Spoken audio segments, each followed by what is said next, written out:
جی بالکل، میں جواب دینے سے پہلے یہ کہوں حسن بھائی، کیا آپ نے میری گزشتہ نشستیں سماعت فرمائی ہیں اس سلسلے میں؟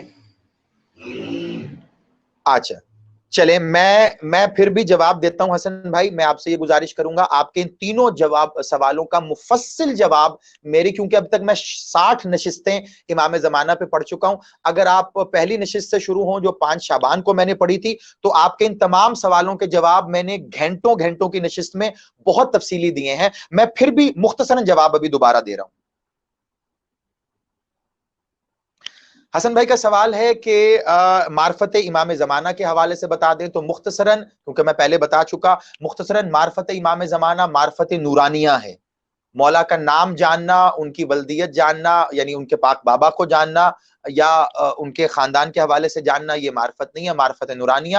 اور اس معرفت نورانیہ پہ تھوڑا تعارف میں کروا چکا ہوں اپنی نشستوں میں. مزید آنے والی نشستوں میں بالخصوص معرفت نورانیہ کو ہی عنوان بنا کے پڑھوں گا، کیونکہ یہ اتنا ہی اہم ہے. دوسرا سوال تعجیل کے حوالے سے کہ مولا نے حکم دیا عجلت نہ کرو، اس پہ حسن بھائی میں تمام آیات قرآنی اور احادیث معصومین کے ذیل میں کافی نشستیں پڑھ چکا ہوں، جس میں آیات انتظار اور احادیث انتظار بیان کی تھی کہ مولا نے اس سلسلے میں کیا حکم دیا. آپ کائنڈلی اس سے رجوع کر لیں تو آپ کو پتا چل جائے گا. بالکل قرآن میں اور احادیث میں عجلت کا سے منع کیا گیا ہے، لیکن دعا کیسے کرنی ہے یہ میں نے اپنی نشستوں میں جواب دیا تھا. تیاری کیا کرنی چاہیے؟ ہر وقت ہر لمحے امام کے لیے تیار رہیں کہ اس لمحے امام کا ظہور ہو سکتا ہے. رہی بات 23 رمضان کو ندا آئے گی یا 10 محرم کو ندا آئے گی، تو مولا چاہیں تو کل 23 رمضان ہو جائے، کل 10 محرم ہو جائے، یہ بھی اپنے ذہن سے نکال دیجئے. ہر لہجہ، اگر آپ چلیں یہ چھوڑ دیں، اگر آپ اگلے ہی لمحے میرے مولا کی قدموں میں چلے گئے، جسے ہم کہتے ہیں کہ مومن شہید ہو گیا، تو پھر کیا ہوگا؟ تیاری کے ساتھ جانا چاہیے نا. ولایت امیر المومنین پہ لاریب یقین رکھتے ہوئے اپنی تیاری ایسے رکھو کہ امام نے کہا بھلے تم اپنے پاس ایک تیر رکھو، یہ مولا نے مثال دے کے کہا، اس نیت سے رکھو کہ امام اگر ابھی ظہور کریں تو میں یہی تیر، یہی تلوار اٹھا کے مولا کی فوج کی طرف چلا جاؤں گا. یہ مولا نے، میں نے آپ کو مثال دیتے ہوئے ایک بار کہا تھا کہ مجھے ایک ماتمی سے ملاقات ہوئی، وہ ماشاءاللہ باڈی بلڈنگ کیا کرتا تھا بڑا اچھا.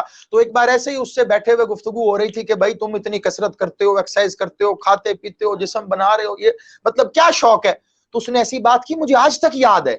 اس نے کہا کہ زیدی صاحب میں اس لیے کرتا ہوں کہ امام زمانہ کے وقت میں اگر کوئی ہتھیار نہ ملا، مجھے تلوار چلانا نہ آئی، یا کوئی کام نہ بنا مجھ سے، میرے ہاتھوں میں تو اتنی طاقت ہو کہ مولا کے دشمنوں کو چیر سکوں. خدا کی قسم مجھے آج تک یاد ہے، سلام ہے اس ماتمی کی جوتی کو. تو یہ ہے تیاری.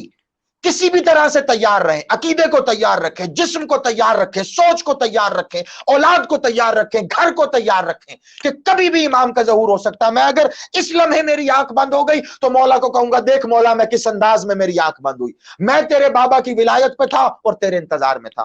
اسے تیاری کہتے ہیں. سوال لیں گے ہم اگلا.